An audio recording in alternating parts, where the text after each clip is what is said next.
Sejam muito bem-vindos a mais um episódio do MotivaCast. E hoje, novamente, o segundo programa com a Simone Galvão, que vai falar um pouco mais sobre a questão da educação na T21, a educação na síndrome de Down. Jordana, tudo bem? Olá, tudo bem? Mais uma vez, sejam bem-vindos. Estamos aqui novamente com a Simone e agora a gente vai falar de inclusão, a gente vai falar de educação e de escolas inclusivas ou não, né? Como é que está funcionando isso aí atualmente no nosso país. Seja bem-vinda então, Simone. Muito grata, feliz aqui de estar com vocês e muito grata pelo convite. Simone, hoje nós vamos falar um pouco sobre essa questão da inclusão, né, a mais aprofundada. E eu queria te perguntar o que define na prática hoje uma escola verdadeiramente inclusiva? Olha, na teoria, uma escola verdadeiramente inclusiva é aquela que olha a criança como indivíduo, como um ser humano, com respeito, e não pensando na igualdade. Eu fujo um pouco das escolas quando eu escuto assim, olha, eu vou tratar o seu filho igual eu trato todos os meus alunos. Aí lá é que eu fujo. Porque eles não podem ser tratados com igualdade. Isso é uma falácia, né? É equidade. Quer dizer, eu preciso olhar para aquela criança, ver as habilidades que ela possui, as deficiências que ela possui, porque sim, possui, porque se não tivesse deficiências, ela não precisaria da inclusão, né? Então, nós não podemos não colocarmos os pés no chão, sabe? Termos essa noção de que nossos filhos estão sendo inseridos numa microsociedade que é a escola. Nessa microsociedade ele vai encontrar todas as dificuldades que tem na macrosociedade e que ele está ali sendo preparado para sair e encontrar a macrosociedade, que é a sociedade real. Então ele precisa de equidade, de olhar diferenciado, mas também não podemos depreciar. O que mais eu vejo hoje é a depreciação, é olhar o laudo e imaginar, não vou dar porque ele não consegue. Então, esse é um perigo que hoje ronda os nossos filhos de maneira muito presente. Não só T21, com todas as crianças com deficiências e transtornos. Quais são hoje os principais erros que ainda acontecem nas escolas quando falamos de inclusão de crianças com a trissomia do 21? Os principais erros hoje é dizer, eu fiz curso de inclusão, então eu sei lidar com a T21. Né? Nenhum curso de inclusão, e eu já fiz muitos, fala de T21, das características da síndrome de Down. Dá uma salpicada, trata a respeito da deficiência intelectual, vai falar a respeito, hoje em dia está na moda, falar muito assim, olha, nosso curso pós-graduação, aí vai falar pós-graduação em TEA, síndrome de Down, deficiência intelectual. Eu seguia uma educadora que falava assim, gente, eu sou especialista em ensinar professores a alfabetizarem pessoas com síndrome de Down e T21 e deficiência intelectual. Ela já separava, né? Então já arrepiava o cabelo, né? Então, esse tipo de abordagem educacional é aquele que a gente coloca todo mundo no mesmo balaio. Eu imprimo um monte de material que eu pego em um WhatsApp de sala de AE e esse material é para todo mundo.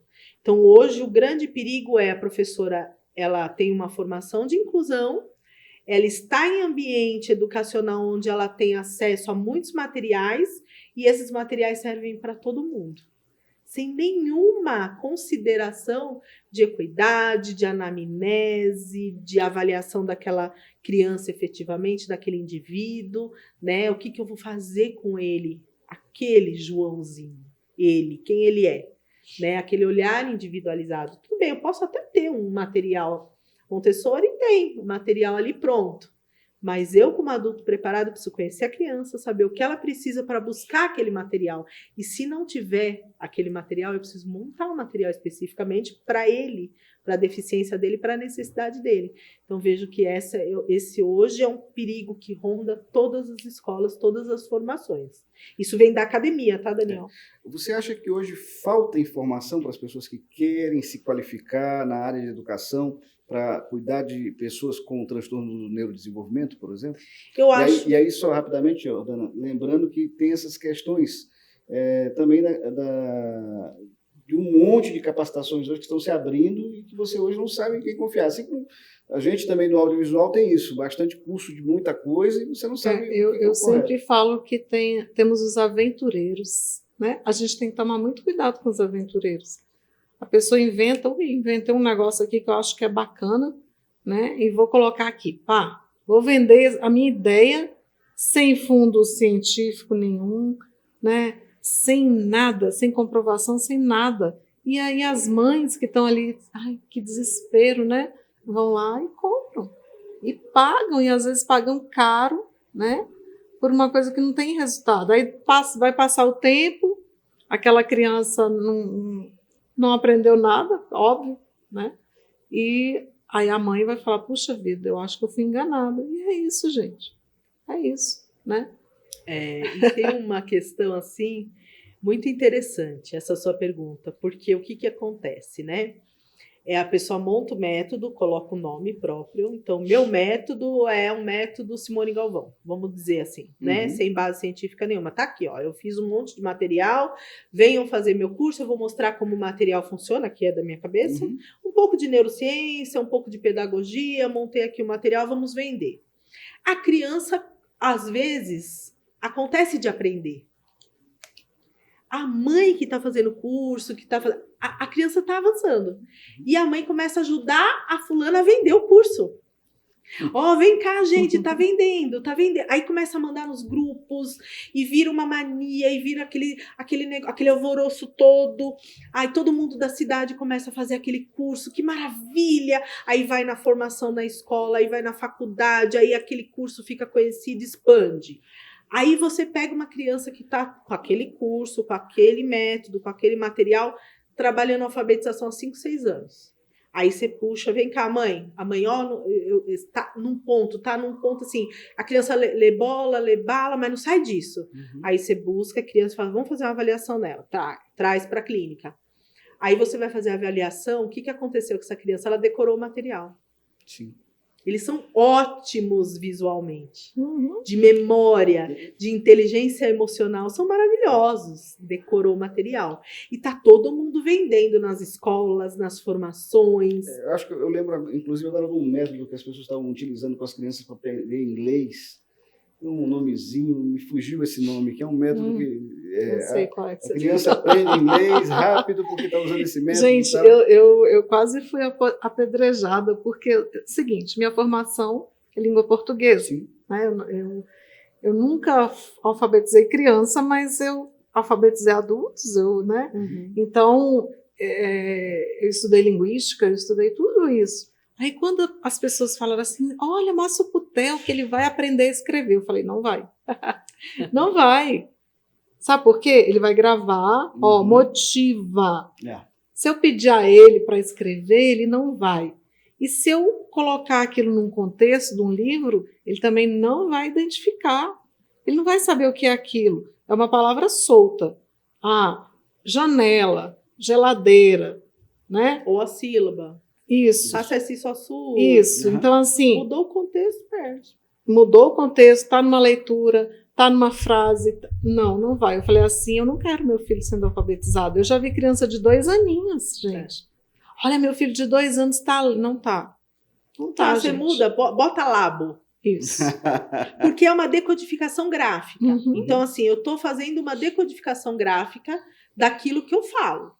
Então, eu preciso planejar, eu preciso saber o que eu vou falar, preciso abstrair e eu preciso falar. Então, eu falo, eu falo. Aí, eu vou levar essa minha fala para a escrita. Quando eu vou escrever, e eu falo muito para as professoras, aluno de 3, 4 anos, 5 anos com T21, eu estou treinando, o que você está treinando com ele? Eu estou treinando ele escrever a letra A, ele está desenhando, isso é coordenação motora, ele não tem ideia do que ele está fazendo. Eu preciso que ele leia. Por quê? Porque se ele lê, e a hora que amadurecer a coordenação motora, ele vai escrever. Mas a pessoa com T21, ele precisa ler, ele precisa entender a função da leitura. E a leitura, a escrita, a decodificação gráfica, o que é? É a fala escrita. Se eu não entendo a fala expressiva, receptiva, eu não interpreto o texto, eu não leio. Então, essa questão mais aprofundada da alfabetização passa batido na escola, nos cursos de internet, de alfabetização. Então, esse aprofundamento real, neurocientífico da alfabetização, que é uma decodificação gráfica da nossa fala, né? E como que eu vou ensinar uma criança com deficiência intelectual a chegar no patamar de ler, escrever, interpretar texto, que aí já estamos falando de letramento, Sim. é muito difícil. Ensinar a criança a ler bola com T21 é muito fácil. Eu quero ver a sair da bola. Né? Então, esse é o ponto, sabe? Os alunos chegam para mim, Simone, tá aqui, tá parado. Eu já sei. Né? E é engraçado que você comentou uma coisa que comentamos também na questão da fisio e da terapia ocupacional, da fisioterapia e da terapia ocupacional, que é a questão dos pais no desespero de querer tornar a criança uma criança típica ou similar a uma criança típica, justamente apostar em tudo que tem. Isso é um perigo. Eu falo que tem mães que elas buscam o super down. A cura real. A cura, olha, meu filho vai ser o cura. super down. Olha, ele vai fazer isso. Calma, gente. Calma. Deixa ele ter o entendimento do que ele quer e aí você pergunte para ele o que ele quer. Ele vai saber te responder, né? Eu falo isso porque nós temos jovens aqui em Brasília que nós temos um grupo aqui, Simone, que é o grupo do DIS, do Diário da Inclusão Social. É muito bacana. Eles são jovens, adolescentes, adultos, e aí nós temos lá os que são fotógrafos, o DJ, entendeu? E são definições, decisões deles, né? E eles fazem festas, se encontram. E é isso, gente. Então não adianta eu querer criar o meu filho com superpoderes, né? Porque a gente sabe que ele tem uma deficiência intelectual. As limitações, né? Ele tem as limitações. E uma coisa assim que vocês estão falando, que eu estou me lembrando, essa questão do respeito pela pessoa, porque na verdade voltamos àquela questão, o ego do adulto querer se transportar para aquela criança, o peso fica naquela criança. Eu tenho casos de alunos que nunca falaram porque a mãe colocava tanto peso na questão da fala que ele não dava conta de falar. Quando nós fizemos um trabalho psicológico com a mãe e ela diminuiu o peso, ele começou a falar. Então, é muito interessante isso de perceber que é a natureza dele. Ele nasceu com T21. Para ele, a T21 faz parte do corpo dele. É normal. Ele não sentiu como nós diferença. T21, não T21. Para ele, não faz diferença isso, né? Ele nasceu com aquela característica. Então, o corpo dele, a natureza dele é aquela. Nós é que queremos tirar ele do quadrado dele e colocarmos no nosso. Enquanto, na verdade, a gente só tem que dar a mão e ultrapassar obstáculos para que ele seja feliz. Se ele for feliz, fotógrafo, nem ler, nem escrever, mas é feliz tirando foto, maravilha, né? Eu falava muito no meu curso, quando o Adriano era pequeno, eu estou alfabetizando muitas pessoas com T21, eu não sei se meu filho vai ser alfabetizado. E hoje eu falo para ele, hoje ele lê, ele escreve no celular, no computador. Mas quando eu falo para ele assim, vai, Adria, pega um livro, lê uma historinha e fala, Deus me livre. Né? Ele odeia ler. Então, assim, e tudo bem, atendeu a minha necessidade dele ser alfabetizado. Mas foi uma necessidade minha, que ele mesmo não queria, né? Então, é isso, é colocar o nosso ego também, diminuir, né? E falar, peraí, vamos observar. Ele pode? Ele tem habilidade para ser alfabetizado? Porque, Daniel, tem um detalhe. A síndrome de Down não tem grau, mas a deficiência intelectual tem.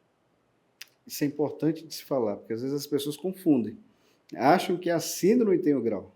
Não tem, mas a deficiência intelectual tem. Então, o adulto que está preparado para atender, eu preciso visualizar qual é a deficiência dessa criança, desse adolescente, desse adulto, para eu também não incentivar uma situação que às vezes não vai acontecer. E não vai acontecer não é porque eu estou limitando, é porque eu estou vendo que as habilidades que ele precisa são tão básicas que a alfabetização fica em segundo plano. Pode acontecer? Pode. Mas ele está precisando primeiro fazer tanta coisa antes. Às vezes não põe um sapato já com 20 anos. Né? Às vezes não é capaz de tirar uma roupa do avesso. não reconhece tamanhos, não tem o básico de pré-alfabetização, não tem lógica, né? E aí a gente está procurando desenhar o A, E, I, O, U. Ele está desde a pré-alfabetização vendo alfabeto, cores, geométricos e sempre a mesma coisa. Então, a gente está trazendo para esse adulto com síndrome de Down sofrimento. Você sabe que eu falo isso porque às vezes é isso. A mãe foca, vamos alfabetizar. Peraí, ele sabe pegar numa caneta?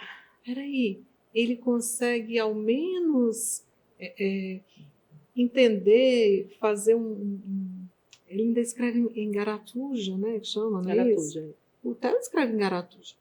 Né? Ele faz os rabiscos lá dele, é o que ele faz, né? Então, vamos voltar? Foi o que eu fiz agora com o Theo. Vamos voltar com a terapia ocupacional. É lá que o Theo vai criar habilidades de novo, né? Dentro do tempo dele agora. Isso, para ele poder aprender. Que aí a gente está falando de QI, né? Desenvolvimento do QI. Isso. Que não é desenvolvido na atividade. Isso. Né? Então, a gente sentiu essa necessidade, né? A própria fono que atendia o Theo sentiu essa necessidade, né? Minha cunhada, que é terapeuta ocupacional, que tem uma clínica lá no Sul, ela vinha falando isso comigo e às vezes eu estava meio que resistente, né? Mas como que pode? Eu falei, não, aí caiu a ficha. Eu falei, não, peraí, vamos fazer isso. E eu tô vendo uma mudança no Theo, assim, até na fala, tá, gente? Quem não sabe, o Theo falava, parou de falar. Né? Aos 7 anos ele parou de falar, a gente não sabe ainda se foi porque ele dessaturou numa cirurgia ou se é por causa do autismo, mas ele parou de falar e ele está voltando agora. E eu estou sentindo o esforço dele, né? Para falar, para ser compreendido, e o esforço dele, às vezes, para fazer coisas que ele não fazia. Então, são 5 sessões de TO por semana agora. Mas eu estou vendo o resultado que talvez ele tenha perdido lá atrás. Sim. Quando ele perdeu a fala, quando ele perdeu essa parte, né, da cognição dele. E é isso, gente. A gente tem que baixar a bola e falar, não está dando certo, vamos lá. Posso complementar uma coisa nesse sentido? Como eu atendo muitas famílias, muitas mães, eu tenho casos assim muito ricos de aprendizado para mim. Eu aprendo muito mais do que ensino alguma coisa, né, para eles. Eu sou muito grata a todas as famílias que confiam as suas crianças e as suas famílias comigo, porque eu aprendo. Eu já tenho aquela visão de vou aprender mais uma. É um universo. Sempre que eu recebo uma criança, é um grande universo para mim de aprendizado novo, né? Cada um é um. E eu sinto muita resistência das mães, dos pais também, mas das mães principalmente. E eu venho falando desde muitos anos, quando o Adrian, em 2012, o Adrian era muito pequenininho, eu descobri que ele tinha um probleminha que não tem nada a ver com a T21, mas é um defeitinho de fabricação, que eu falo para minha mãe, é um defeitinho de fabricação no cérebro. E não era para o Adrian falar. Quando eu recebi essa notícia que ele não iria falar, eu recebi, ele tinha 1 ano e meio, 2. Olha, tá vendo isso aqui? Não vai falar. Tá bom. Então, nesse momento, eu fui procurar Libras bimodal. Falei, não, ele precisa se comunicar de alguma maneira, mas ele não precisa se comunicar comigo. Ele precisa se comunicar com a sociedade. Adianta eu ensinar uma coisa limitada e depois eu ter que ensinar outra coisa para a sociedade? Não, vamos entrar logo com Libras para incentivar essa fala. Então, eu fui a primeira. Eu fui apedrejada por anos por causa disso, que eu falava nas lives, na época da Covid, eu falava nas lives, gente, Libras e tal. E as mães falavam assim para mim, eu não aceito. Tem T21, eu quero que fale. Como se ela tivesse o domínio daquele cérebro, né? Eu não aceito que meu filho não fala. E nós sabemos que tem adultos com síndrome de Down que participam das melhores terapias do mundo. Eu tenho um caso de amigas minhas muito dedicadas e que os filhos não falam. Né? É uma condição do cérebro daquela pessoa, né? Da natureza dele. E se ele tivesse Libras? Como seria diferente a vida dele? Né? Então, eu sinto que essa resistência, esse preconceito ainda é pouco falado na sociedade, aqui na nossa panelinha, né, de T21. Então, Libras bimodal é uma coisa assim muito importante. E a resistência dos pais. Sabe que eu sou uma apoiadora de Libras, né? Sou. Principalmente se eu notar que até tá difícil, vamos aprender Libras. Eu falei Quanto isso até mais cedo, melhor. né? Eu estava sexta-feira palestrando num congresso e eu falei sobre isso lá. Quando a gente fala de cérebro, quando a gente fala de fala, né? De cognição. Gente, Libras... Primeiro que eu acho que Libras tinha que ser obrigatório nas escolas. Bom, então a gente falava da questão dos professores que não estão preparados e a questão dos pais que se revoltam com essa história de você ensinar Libras ou querer adotar uma metodologia de comunicação e também da escola especial, né? Que hoje tem muita gente resistente à escola especial e a gente vê que por conta, às vezes, disso, se cria até um estigma em cima de algumas deficiências que acabam, por exemplo, dentro da sala de aula, um pai que tem um filho típico lá que acha que aquela criança que tem uma deficiência severa está atrapalhando o desenvolvimento educacional do filho dele ali, né? E se cria esse estigma. Eu queria que você explicasse um pouco como é que isso... É um assunto bastante polêmico e nós temos, assim, crianças que não estão se beneficiando da escola tradicional. Então, é uma coisa, assim, que a gente precisa avaliar, cada caso é um caso. A primeira coisa que eu preciso levar em consideração aí nesse momento é quem vai determinar se aquela criança está feliz ou não naquela sala, está podendo ou não ficar naquela sala. Eu gosto muito de um método, vamos dizer assim, que não é um método, mas é um modelo educacional do Canadá. Eu penso que é uma porta de entrada para uma conversa e um estudo mais aprofundado disso. Que é assim, a criança que tem uma deficiência ou um transtorno é colocada numa escola preparatória, com profissionais adequados, que vai preparar aquela criança para um comportamento de aprendiz, vai fazer uma anamnese, vai fazer a pré-alfabetização, vai trabalhar todas as nuances que ela precisa ter para que ela possa se beneficiar da escola. E daí, esse ambiente que está preparando aquela criança vai orientando os pais, vai trabalhando com essa criança, e quando ela está preparada, mentalmente, fisicamente, preparada para a sociedade, que é aquela comunidade escolar, então ela deixa de frequentar a escola especial e é embarcada, então, numa escola tradicional comum, né? E essa avaliação é feita não de um dia para a noite, né, com profissionais que não sabem lidar com aquela criança, não. São profissionais que vão avaliar ao longo dos anos e treinar aquela criança para essa situação. Então, eu vejo que, dessa maneira como nós fazemos no Brasil, a inclusão, acaba que muitas crianças com deficiência ou transtorno mais profundo, severo, né, um cognitivo que tem algum outro transtorno, aí, deficiência intelectual, mas algum outro transtorno que não está sendo beneficiado pela escola tradicional, acaba sendo deixada de lado na sala de aula, os professores não estão preparados, a escola não é clínica, nós sabemos disso, a formação dos professores não é adequada para atender uma criança que não tem um comportamento adequado em sala de aula, né? As professoras não estão preparadas para isso e também não tem material, não tem contexto, né? Não tem suporte nenhum. Então, essa criança com uma deficiência mais profunda, ela vai ser jogada de lado, ela vai ser colocada num colchão, ela vai ser tirada da sala de aula para a professora dar aula, e ela não está sendo beneficiada em nenhum momento daquela escola. Aí falam assim, não, mas ela está socializando. Também não, porque tem criança que não está socializando também, né? E ela está em sofrimento naquela escola. Então, essa questão da formação dos professores é sim muito importante, mas a escola inclusiva num contexto global, quando a gente fala de uma adaptação adequada, tanto na questão pedagógica cognitiva quanto na questão comportamental, passa por muitas outros passos que não foram dados no Brasil.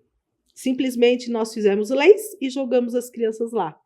E os pais, com esse preconceito por falta de informação, não sabem lidar com a situação, e o que nós temos hoje é um tsunami, tanto na área, na sala de aula, no dia a dia, da professora em burnout por causa dessa condição e das famílias também em sofrimento e a própria criança, né, Daniel? A própria criança em sofrimento pelo mau atendimento e não por uma falta de vontade dos educadores, mas por uma falta de conhecimento mesmo, né, de formação para isso. Sim.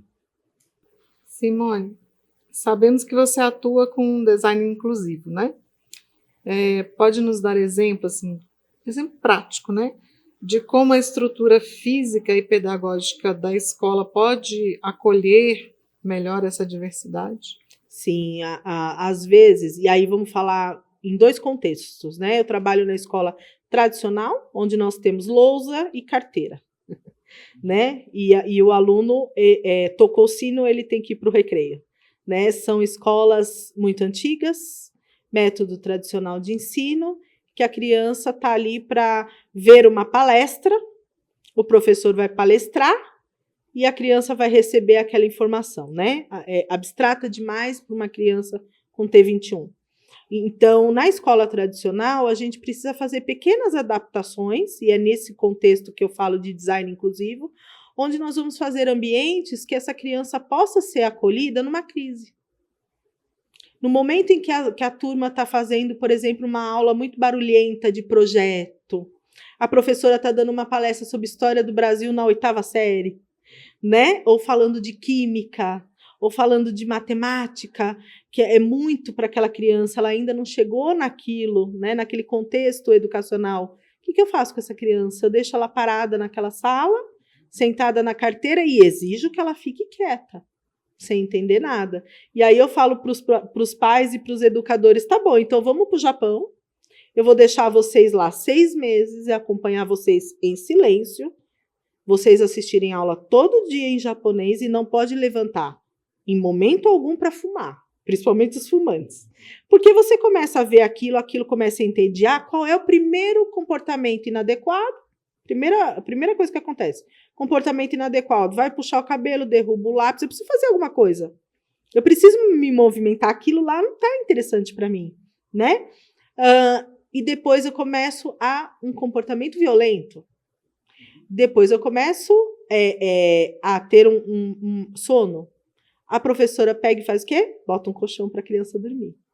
Ou leva para passear em volta da escola, né? O que eu estou ensinando para essa criança? Que todas as vezes que ela não tiver nada para fazer e que ela quiser fugir da demanda porque está muito difícil para ela pode ter um comportamento inadequado que eu vou levar ela para passear. Então, ela vai descobrir isso muito rapidamente. Na segunda vez que eu fizer isso, ela vai ter um comportamento inadequado ou ela vai fingir que está com sono para levar para passear, para jogar bola, né? Então, esse trabalho, né, de design inclusivo é justamente observarmos a sala de aula, o contexto, que série que esse aluno está, o que nós podemos fazer para o bem-estar dessa criança. Que momentos que eu vou tirar ela da sala e não tem preconceito nenhum de tirar ela da sala naquele momento. Está tendo uma aula muito difícil para ela tem coisas tão importantes para ela aprender de vida prática, de alfabeto, de linguagem falada, expressiva, oral, que eu posso levar ela dentro de uma sala preparada para ela, né? Para que ela possa aprender e depois ela volta para o coletivo. Isso não é exclusão. Eu não entendo isso como exclusão. Eu entendo isso como respeito ao momento da criança, né? E principalmente em momentos de crise, porque aí chegou na crise, não tem o que fazer, você tem que mediar, né? E agora, na sala de aula montessoriana, aí nós também vamos ter outros tipos de problemas da sala de aula Montessori, porque está tudo disponível para ela. Se ela é uma criança que ainda não tem autorregulação, ela está olhando um monte de material maravilhoso ali, tudo de vidro, o que ela vai fazer? Ela vai jogar no chão. Ela vai pegar uma torre rosa e vai jogar na cabeça do amiguinho, né? Então, tem muita coisa ali para ela disponível e também a professora faz a apresentação e sai, porque a Montessori faz o quê? Trabalha a autonomia, a autoeducação, o controle de erro.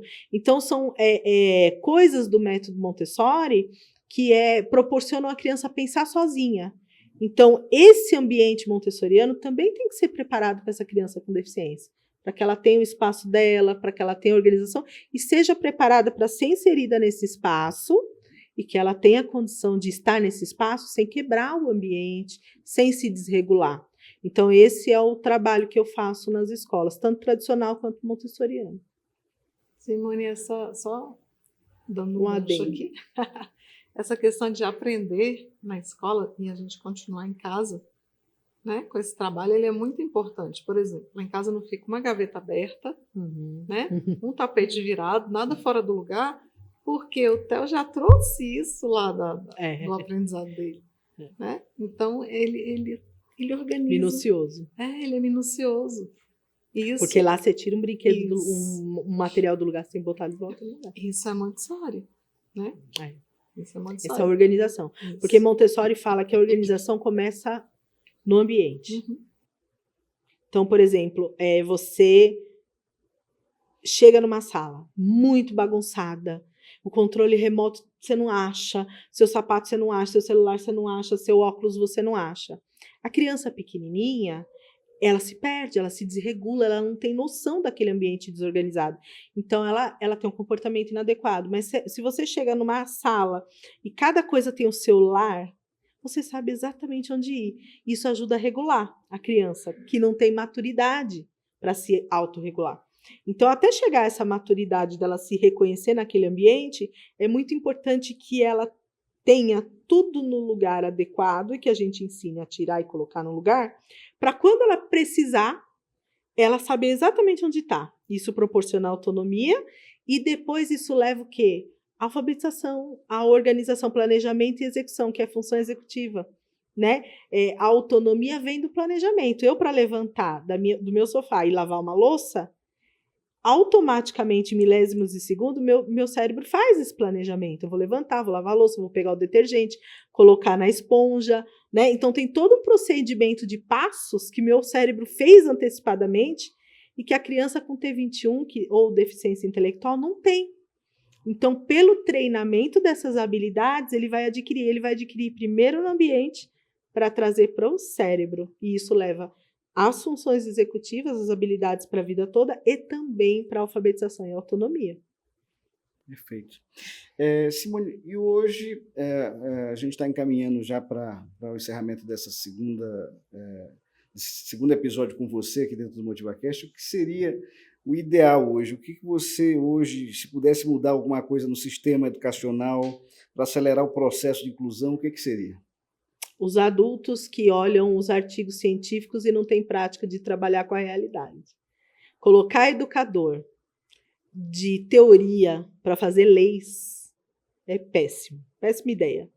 Porque para você sentar, conhecer o chão da sala de aula, saber quanta dificuldade nós temos com 35 alunos em sala, atender 2 crianças com deficiência, seja ela qual for, aí a gente pode pensar em começar a falar de lei. Né? Aquele professor que está ali na sala de aula sabendo exatamente o que vai fazer na prática. Então, nós temos muitos profissionais, muitos PhDs de artigo científico. Nós temos muita gente falando pela T21. Aqueles teóricos que falam em nome deles. Hoje eu uso muito meu filho, graças a Deus, eu estou ensinando ele uma coisa muito importante. Eu sento com ele e falo assim, Adrian, tem uma coisa muito importante que a mamãe quer falar com você. Isso todo dia, porque é por repetição, né? Então, todos os dias eu falo para ele assim, eu quero que você me diga como você está, o que você quer. Saber ensinar a criança a falar por ela mesma. Porque a partir do momento que eu consigo entender os sentimentos dele, que ele consegue expressar para mim o sentimento dele, eu consigo entender o que é que ele precisa. Então, ouvirmos mais as pessoas com deficiências e transtornos para que a gente possa fazer leis que realmente contemplem essa população. Quais são as suas dificuldades? Como você se sente quando a sua professora obriga você a sentar com seus amigos e conversar, um aluno com TEA?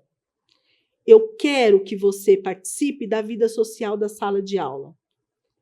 E ele está muito mais confortável na dele, balançando e fazendo estereotipia, porque ele precisa se acalmar. Como você se sente? Perguntar para ele, você quer estar com seus amigos?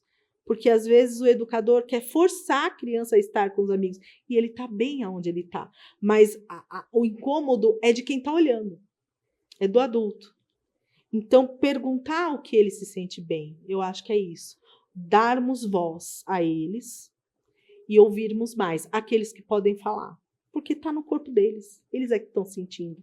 Aqueles que podem falar, perguntar mais para eles. E, claro, os artigos científicos, os estudos ajudam muito, ajudam, mas eu acho que ajuda mais é quem está sentindo. Eu posso falar por ele alguma coisa? Posso, mas eu preciso ver como é que ele está se sentindo. Mas primeiro eu tenho que ensinar ele a falar, o como ele está se sentindo. Né? E tem muitos que têm essa capacidade. Olha, eu estou me sentindo bem, olha, eu não estou me sentindo bem. O Adrian fala, tem momentos que ele fala assim, eu falo, você quer ir na festa com a mamãe? Quem vai estar lá? Aí eu falo, olha, vão estar amigos da mamãe. É tudo adulto? Ele olha assim. Eu falo, então não vou não. Dá essa opção dele ficar em casa. O que você quer fazer? Eu quero jogar videogame. E aí, quando ele pergunta, vai estar lá o Vitinho, que é o primo, a Maria? Então eu vou.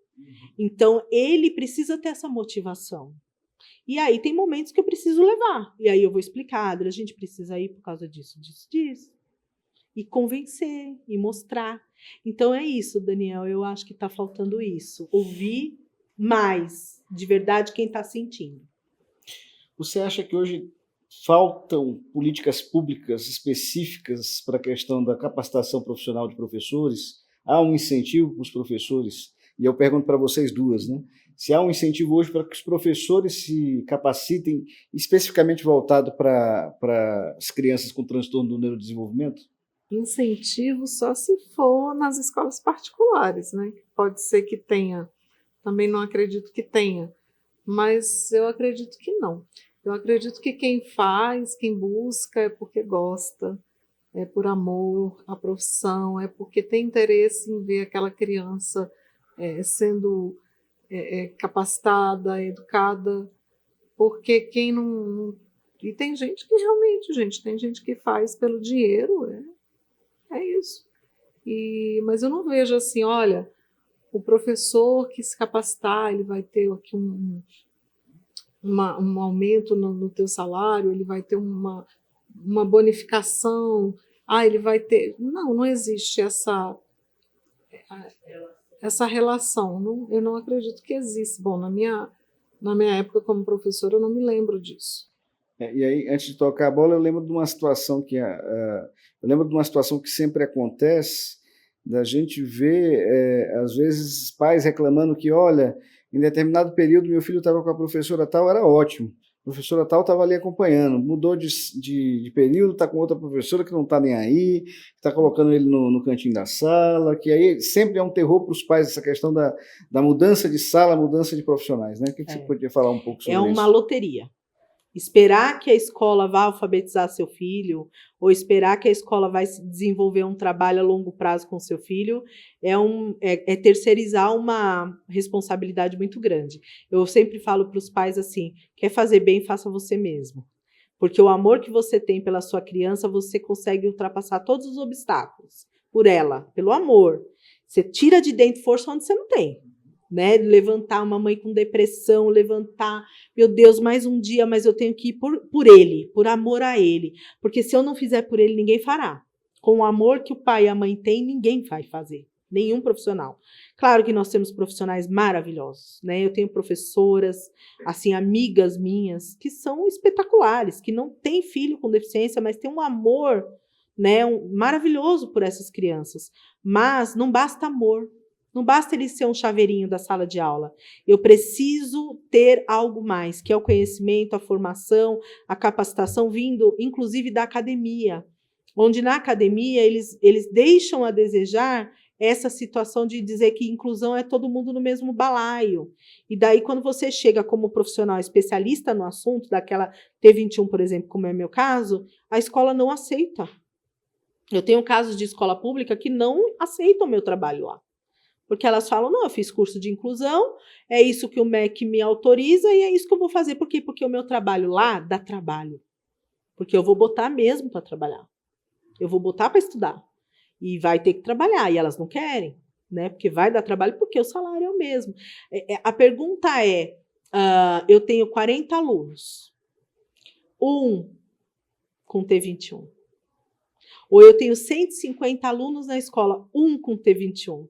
Eu preciso fazer muito para atender aquele um aluno, e nós temos 149 ali que eu preciso entregar para minha coordenadora pedagógica. A realidade é essa. Então, aquele um fica de lado, porque ele é muito a minoria, né? Autista, TEA tem mais, ainda tem ali uma coisa a mais. Então, Daniel, o que eu vejo? Assim, qual que é a solução? Porque a gente vê muito problema, né? Mas qual que é a solução? A solução seria, de verdade, essa formação estar nas academias, mostrar para o profissional que ele vai ter como uma especialização de médico, né? Ele se forma clínico geral e depois ele vai ali se especializar. Então, o educador ter esse conhecimento de que ele tem a possibilidade de se especializar em um determinado contexto, uma determinada deficiência, não dá para pegar todo o livro de síndrome, né? Que é muito grande, mas eu decidi trabalhar com T21, então vamos lá, e ter um diferencial. Porque nós trabalhamos o ano inteiro esperando o nosso salário e nossas férias. Todo mundo trabalha por isso, né? Não é um hobby. Os educadores também. Então, nós vemos muito isso. O educador vai ter mais trabalho, vai ter que se dedicar muito mais por um, e ela tem mais 30 para atender. Então, às vezes, esse burnout acontece. É a cobrança dos pais, porque para os pais aquele é o único, aquele é o mais importante. Mas para a escola é só um perante toda a escola. Então, esse contexto também de entender o professor. Sinto que falta isso, sabe? Incentivo, formação e também um diferencial. O diferencial tem que ser financeiro. E nós, assim como o médico, a educadora, e eu falo muito isso, a educação ela tem que estar num patamar muito alto no Brasil, e ela hoje não está. Porque se não tiver um educador, não tem um médico, não tem um advogado, e o educador não é colocado nesse patamar, não é respeitado como deveria. Eu sinto os pais respeitam os médicos, respeitam os terapeutas. Na T21 tem muito isso. O médico falou, o terapeuta falou, mas a professora que está na sala de aula com o aluno todo dia, quando ela fala, não é levada em consideração. E ela conhece aquele aluno mais do que o médico e o terapeuta, porque a quantidade de tempo que a professora está com aquele aluno é muito maior. Depois dos pais, é a professora. Então, eu sinto que é isso, a falta de valorização, né, e de formação e de questão financeira também, muito importante. Perfeito. Jordana, chegamos ao encerramento do nosso MotivaCast. Então, suas considerações finais. Bom, queria dizer que foi muito bom mesmo. Acho que foi um bate-papo descontraído sobre um assunto tão importante, né, que é a inclusão, que é a educação, que é a aprendizagem. E eu acho que quem vai nos assistir tem muito a aprender, tem muito a colher daqui, que eu falo que a gente fala, né, Simone? E se a pessoa pegar um pouquinho que seja, colocar ali no dia a dia, já basta, né? Já nos basta, assim, para que a gente possa estar fazendo a diferença e fazendo esse trabalho, que às vezes é um trabalho de formiguinha, mas que pode mudar aí tanta coisa. Então, mais uma vez, Simone, gratidão, minha amiga, por você estar aqui, né? E que vocês saibam que a Simone, ela é parceira do Motiva, né? Nós estamos juntas aí para poder fazer a diferença. Daniel, muito obrigada por você estar aqui novamente com a gente, né? Eu que agradeço, e tem novidade, né, nessa parceria, vai vir alguma coisa aí para frente? Vamos falar, vamos deixar em segredo. Né? Em breve teremos notícias boas, né, Simone? Nós já fazemos o congresso em São Paulo, que é o congresso Neuroeduca Experience, né? Nós já fizemos durante 2 anos o congresso, que acontece em outubro em São Paulo, e a gente está vendo aí esse ano como é que vai ser essa questão do congresso, mas não pode ficar sem congresso. Simone? Eu que agradeço o convite, fico muito feliz. Eu vejo Daniel e Jordana aqui, o que falta, como eu falei na internet, né, é a informação de qualidade. Né? A gente tem muita informação, mas de qualidade a gente tem pouca. Então, as mães, os educadores, terem um lugar onde possam pesquisar e ter confiança de que nós estamos trazendo pessoas que trazem informação de qualidade, sabe? É pensado, né, Jordana? Tanto no congresso quanto no dia a dia aí do podcast. Então, a gente precisa sempre pensar que quando a gente está trabalhando com pessoas com T21, a gente está trabalhando com a vida de um ser humano e de uma família. Então, fazer isso com muita responsabilidade, né? Quero ser grata e contem comigo quando precisar. Simone, muito obrigado em nome dos pais, em nome da nossa audiência. Você que acompanha mais um MotivaCast, nosso muito obrigado e até o nosso próximo encontro. Acompanhe a gente nas nossas redes sociais. Um grande abraço.